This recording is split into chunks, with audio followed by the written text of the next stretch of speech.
Parce que, en fait, au début, on n'y voit rien, on sait pas vraiment ce qu'est l'endomorphisme, et on va se dire, je vais prendre une base un peu au hasard, je vais prendre la base standard, et je vais voir si la matrice est manipulable ou pas. Sois le bienvenu. On se retrouve aujourd'hui pour parler de changement de base. La dernière fois, on avait vu qu'un endomorphisme d'un espace vectoriel de dimension finie, ou plus généralement une application linéaire qui part d'un espace vectoriel de dimension finie, peut être représenté par une matrice. À partir de celle-là, on peut récupérer pas mal d'informations sur l'endomorphisme ou sur l'application linéaire. On peut récupérer son rang, on peut récupérer son noyau, et on peut aussi récupérer les puissances successives de cet endomorphisme. Ça, un ordinateur va pouvoir le faire à tous les coups. Par contre, nous, à la main, on va avoir beaucoup plus de mal si on s'est mal débrouillé dans le choix de base de l'espace de départ et de l'espace d'arrivée. Donc justement, le problème qu'on avait soulevé la dernière fois, qui était aussi une grande liberté, c'est de se dire que la matrice dépend du choix de deux bases, en général d'une seule base pour l'étude d'un endomorphisme. Donc la question qu'on se pose aujourd'hui, très simplement, c'est comment choisir de bonnes bases. Donc ça c'est mon premier point, c'est qu'est-ce qu'une bonne matrice ? Donc je vais t'expliquer ici, je vais te donner une hiérarchie des matrices qu'on souhaiterait obtenir pour représenter correctement un endomorphisme d'un espace vectoriel de dimension finie. Alors le premier type de matrice, ce sont les matrices diagonales. Pourquoi en fait c'est le Graal, c'est la matrice ultime, les matrices diagonales ? Eh bien tu pourras remarquer que les matrices diagonales, tu peux obtenir extrêmement facilement leur rang, puisqu'il te suffit de compter le nombre de coefficients diagonaux qui sont non nuls, et tu peux extrêmement facilement calculer leur puissance successive. Donc nous, pour ce qu'on s'était fixé à la base, qu'est-ce qu'on voulait sur une application linéaire ? On voulait son injectivité, la surjectivité, éventuellement son rang, et éventuellement les puissances successives. Pour simplifier les exposés, on va dire que c'est la seule chose qui nous intéresse sur un endomorphisme. Eh bien les matrices diagonales, elles permettent d'obtenir directement toutes ces informations. Donc si tu arrives à choisir une bonne base de ton espace vectoriel, tu vas récupérer, en cadeau, toutes ces informations-là d'un seul coup. Le deuxième type de matrice, qu'on aime bien pour représenter un endomorphisme, c'est des matrices triangulaires. Mais les matrices triangulaires, c'est un peu moins évident à manipuler.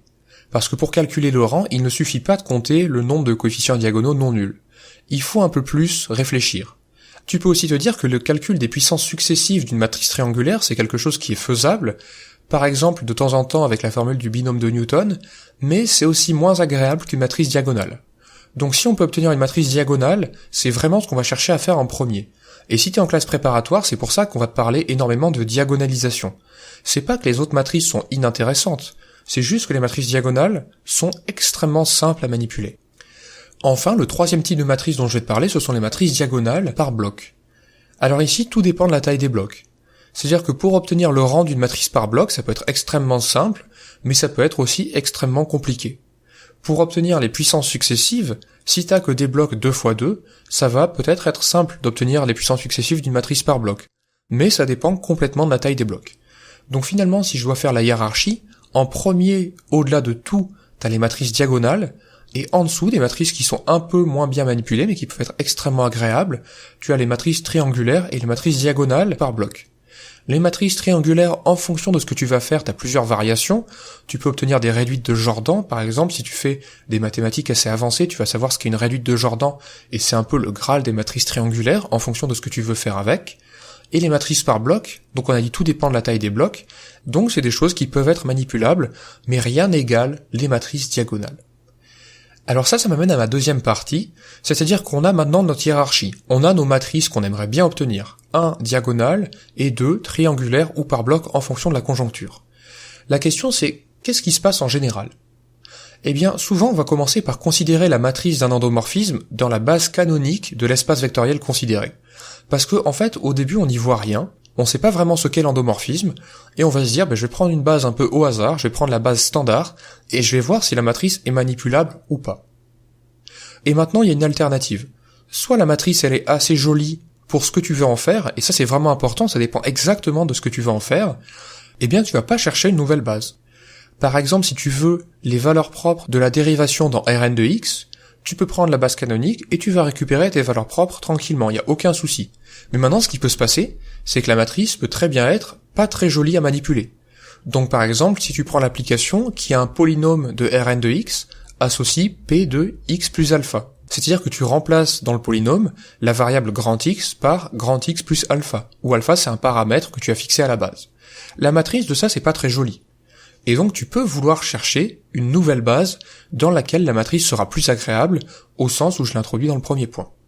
Alors la question des moyens de recherche de cette nouvelle base ne sera pas abordée dans les Kepasso, parce que c'est quelque chose de trop difficile à expliquer à l'oral, mais maintenant comme j'ai les moyens de faire des vidéos, je te l'expliquerai sur des exemples dans des vidéos à suivre. En attendant, nous on va se demander, est-ce qu'il est possible de récupérer la nouvelle matrice, c'est-à-dire la matrice dans la nouvelle base que tu auras choisie, à partir de la matrice dans l'ancienne base, c'est-à-dire par exemple dans la base canonique. C'est-à-dire que si j'ai deux matrices qui correspondent au même endomorphisme dans deux bases différentes, est-ce que facilement je peux obtenir l'une à partir de l'autre, plutôt que de me retaper tous les calculs de l'image des vecteurs de base? Alors ça m'amène à mon troisième point, qui sont les formules de changement de base. Alors ici, je vais devoir être assez bref parce que c'est quelque chose d'assez technique, mais je vais juste essayer de te faire un paysage des formules de changement de base. Au début, on va commencer petit. C'est-à-dire qu'un vecteur d'un espace vectoriel peut être représenté comme un vecteur colonne, dans lequel on met ses coordonnées dans une base. Par exemple, quand tu fais de la géométrie dans l'espace, si je te dis 1, 2, 3, eh bien t'imagines que c'est 1 sur l'axe des X, 2 sur l'axe des Y et 3 sur l'axe des Z. Parce qu'en fait, on s'est placé tous les deux, quand on a pensé à ça, dans la base canonique de R3. Maintenant, je peux très bien changer de base, c'est-à-dire que je vais prendre une base complètement au hasard, et je peux me demander quelles sont les coordonnées du vecteur 1, 2, 3 dans cette nouvelle base. Alors ce que tu peux faire, c'est que tu peux résoudre un système. Tu peux dire que 1, 2, 3, c'est A fois le premier vecteur, plus B fois le deuxième vecteur, plus C fois le troisième vecteur, et chercher A, B et C qui conviennent. Mais si je te donne 50 vecteurs, tu vas quand même pas résoudre 50 systèmes. Et justement, là, tu as une formule qui s'appelle formule de changement de base, et ça va être ta première formule que je retenais musicalement quand j'étais en classe préparatoire, comme x égale px', où p c'est la matrice de passage de l'ancienne base vers la nouvelle base. Donc il existe une formule qui t'évite de te taper des systèmes en boucle. Si tu veux les coordonnées de 50 nouveaux vecteurs dans la nouvelle base, tu auras juste à faire une multiplication matricielle, et en fait à inverser une matrice de passage une fois pour toutes. Maintenant, plus ambitieux, tu peux te dire, je veux obtenir la matrice d'un endomorphisme dans la nouvelle base. L'ancienne, en général, c'est la matrice dans la base canonique.